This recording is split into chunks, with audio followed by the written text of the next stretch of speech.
The first thing that we're going to look at today are just the inequality symbols and kind of remembering what the inequality symbols are. Remember, when you read an inequality symbol, you're always reading from left to right. So if you have this symbol here, it is greater than, and that's because the number on the left-hand side is going to be greater than the number on the right-hand side.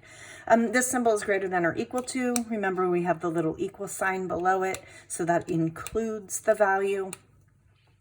This symbol is less than, and this is less than or equal to. So these are symbols, but we also have to equate how these symbols are going to look on a number line. And when it comes to a number line, remember, so that's what I have down here at the bottom. When it comes to a number line, we are going to have a number line where there is an open circle or a solid circle. The open circle is the greater than symbol, or the less than symbol. The solid circles, or what we would call a closed circle, have to do when you're actually equaling a value also. So if that number is to be included, then we would have a solid circle to help us know that. If everything up to that number is included, that's when we use the open circle. So today's assignment really is just going to be about taking an inequality and placing it on the number line. So I have a couple examples here. I personally always like to do these problems when my variable is on the left-hand side.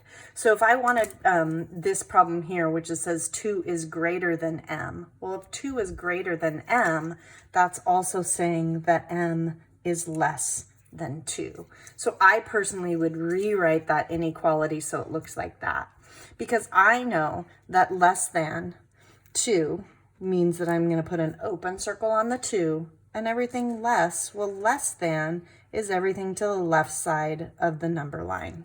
Okay, some people like to look at it this way. If you put the variable first, this little symbol, your greater than or less than symbol, is actually the arrow.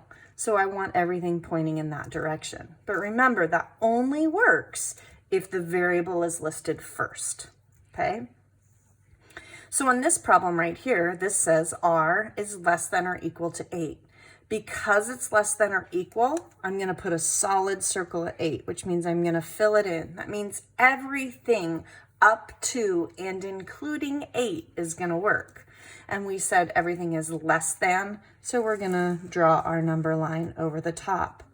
If you think about what we're doing, you guys, we're actually giving an infinite number of answers really work for here.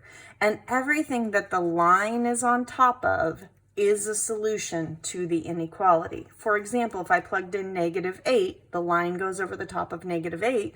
-8 does work in this inequality, so we know that -8 is a solution. If I plugged in 0, 0 is less than or equal to 8, it is a solution. We have infinitely many solutions when we're talking about an inequality, or no solution. Okay. My next example is -6 is greater than or equal to x. Again, I don't really like this when I read it from left to right, so I'm going to read it from right to left. That says that x is less than or equal to -6. So I'm going to go over here at -6, and I'm going to put a solid circle at -6, and I want everything that is less than that. One of the things that you might have noticed about the number lines that I've done in my work is I've just basically take the number that I want to plot, and I take its opposite, and I put 0 in between them. It's just a good way for us to get an idea of what the number line actually looks like. So my last problem here actually says -6 is greater than or equal to -x. Well, we really don't want these negative values. So what I'm going to actually do is I'm going to go ahead and divide both sides by -1, and I'm going to get 6, and I'm going to get x. But the thing is when you divide by a negative, some of you might remember what Mrs. Pichet told you last year and said when you divide by a negative, you actually have to flip the inequality. So this actually is telling me that 6 is less than or equal to x. So I'm going to put a solid circle on the 6, and I'm going to draw my arrow to the left.